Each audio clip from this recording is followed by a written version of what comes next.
If you've been carrying responsibility quietly, the first half of 2026 may feel heavier than expected.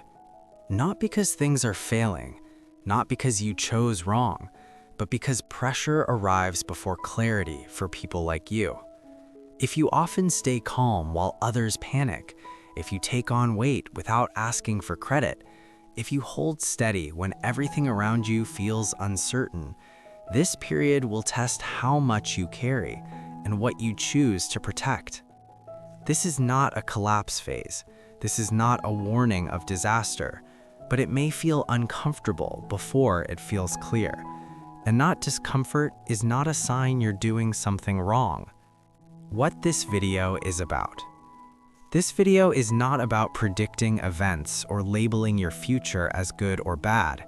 It is not about astrology, fate, or destiny. It is not about telling you what will happen. It is about understanding a life phase, a timing where effort, emotion, and external response do not align evenly. A timing where what you give and what you receive back feel out of balance. In 9-star key, this type of period is associated with people who move quietly, feel deeply, and act carefully. But you don't need to know 9-star key to understand this message. You don't need to know anything about Eastern philosophy or spiritual systems, because this phase appears in everyone's life who carries responsibility without noise.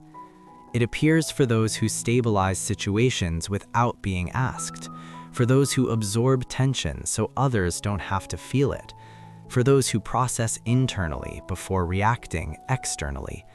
If that describes you, this video is written for your experience. The overall atmosphere of early 2026. During the first half of 2026, the environment around you may feel slightly out of sync with your pace.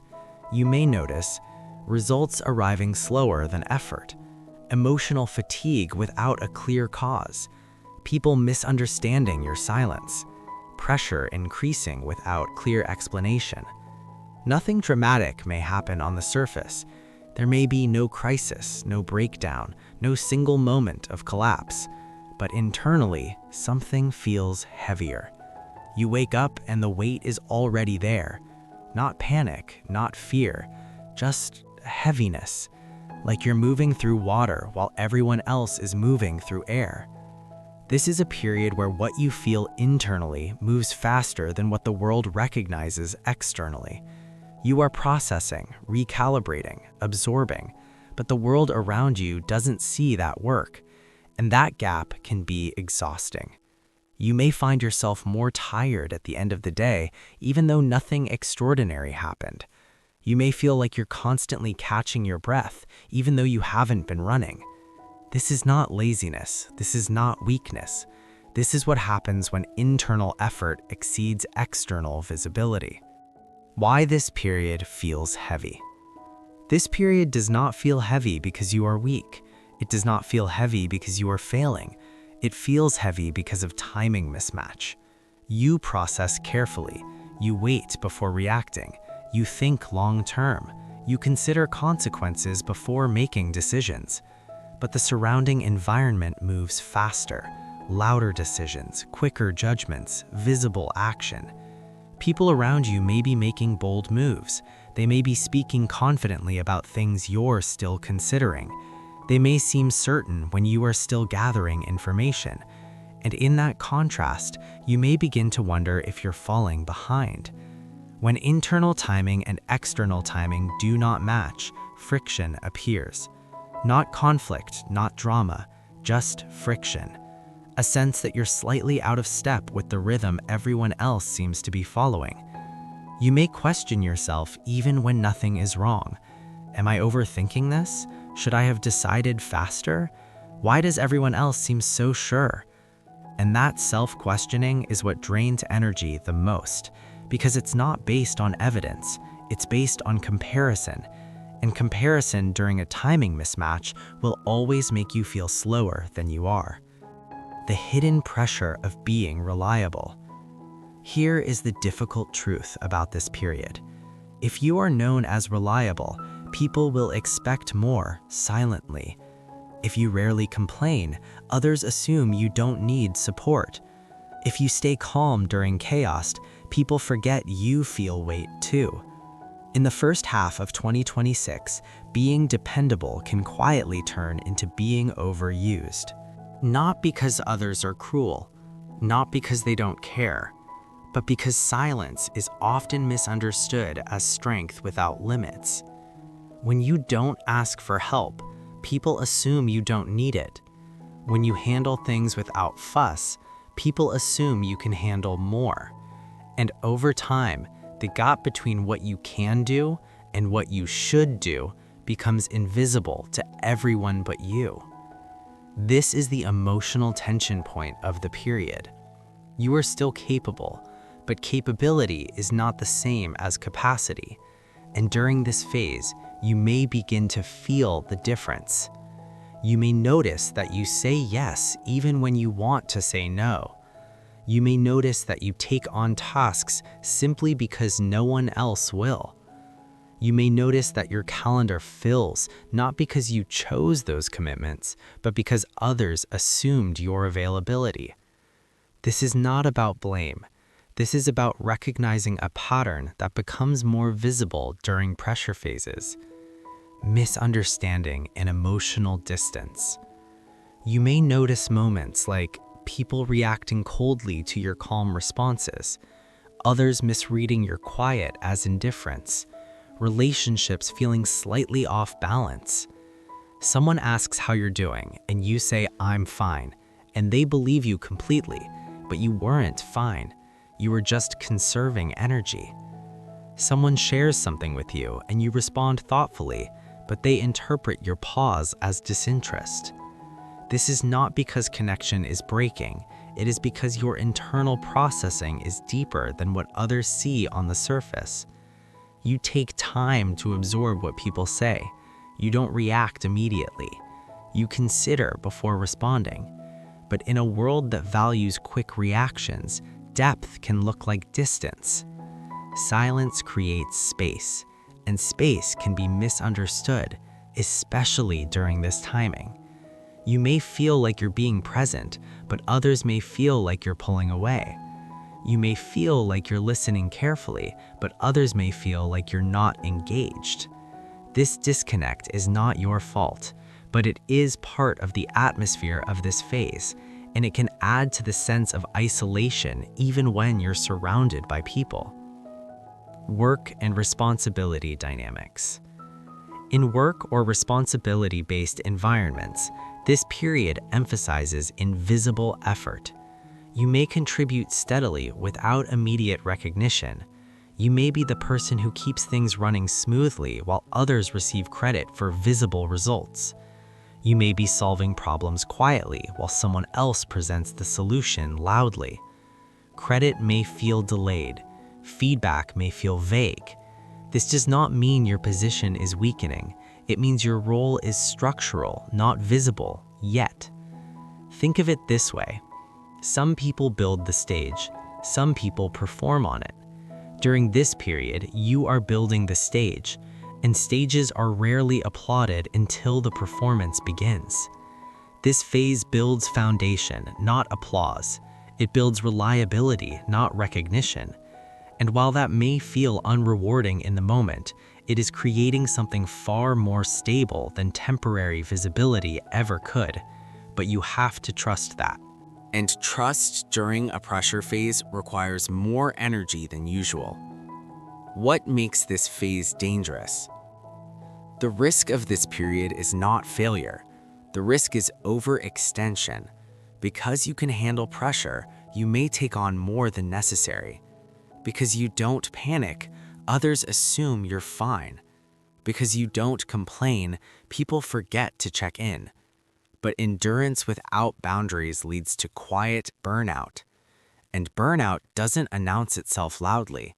It doesn't arrive as a breakdown. It arrives as numbness, as the slow fading of motivation, as the gradual loss of care. You may start to notice tasks that used to feel meaningful now feel mechanical. Conversations that used to energize you now feel draining. Responsibilities that used to give you purpose now feel like obligations. This is not because you've changed fundamentally. This is because you've been operating beyond your sustainable capacity for longer than you realized. And the danger of this period is that it happens so gradually, you don't notice until you're already depleted. How to move through this period? This is not a time to push harder. It is a time to move more selectively. Helpful approaches during this phase. Decide slower, not faster. When pressure increases, the instinct is often to decide quickly just to relieve the tension. But hasty decisions during pressure phases often create more pressure later. Give yourself permission to delay, to say, "I need time to think about this," to let decisions settle before committing. Explain yourself less, not more.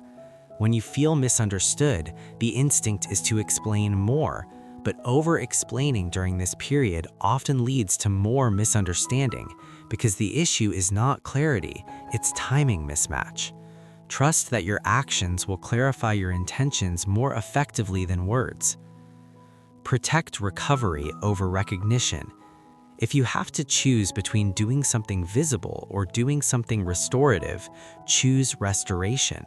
Recognition can wait, recovery cannot. Choose what you carry consciously. Not every responsibility is yours to absorb. Some things are being placed on you simply because you haven't said no. And saying no during this period is not weakness, it is boundary maintenance. You don't need to withdraw completely, but you do need to choose carefully. Not every request deserves a yes.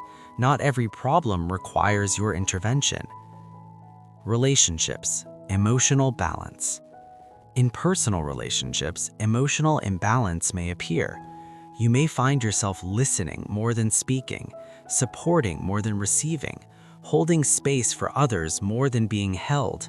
And at first, this may feel natural because you are good at holding space, you are good at being steady. But over time, if the balance never shifts, it becomes draining.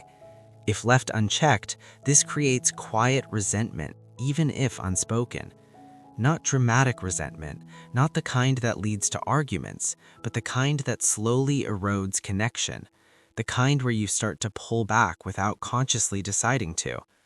This period asks for emotional reciprocity awareness, not confrontation, just awareness. Notice who asks how you are and actually waits for the answer. Notice who offers support without you having to ask. Notice who sees your effort, even when you don't announce it. Those are the relationships worth protecting during this phase. The quiet strength being built. Here is what this phase gives you, even if it doesn't feel rewarding yet. It strengthens internal structure. You learn what truly drains you, what responsibility is optional, where your boundaries naturally exist. These lessons are not dramatic, but they are permanent, and they matter later. You are learning discernment, not in a philosophical sense, but in a deeply practical one. You are learning the difference between what you can do and what you should do. You are learning that holding steady does not mean holding everything. You are learning that silence does not have to mean availability. These lessons don't arrive as revelations. They arrive quietly, over weeks and months, through small moments of recognition. A moment where you realize you don't actually have to respond immediately. A moment where you notice you feel lighter after saying no. A moment where you recognize that rest is not weakness. This is the quiet strength being built, and it will serve you long after this pressure phase ends. Looking toward the second half of 2026. The first half of 2026 is not about visibility, but the second half begins to shift recognition.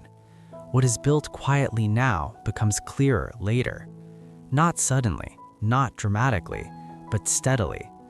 The effort you are putting in now, the boundaries you are learning to set, the discernment you are developing, the internal structure you are strengthening, all of this begins to show results in the second half of the year. Not as applause, not as external validation, but as a felt sense of alignment. A sense that you are no longer overextending, that your effort matches your capacity, that what you give is being received.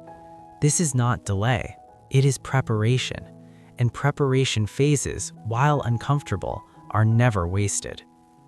Final message. This period is not about speed, it is about discernment. Not about proving strength, but about choosing what you protect. If this message stayed with you, if something in these words felt familiar, it may reflect the timing you are currently living in. And if that's true, then know this. Quiet phases are not empty phases, they are structural ones. You are not falling behind, you are building foundation. You are not losing ground, you are learning what ground is worth standing on. And that knowledge, that internal clarity, will serve you far longer than any external recognition ever could. Thank you for spending this time here.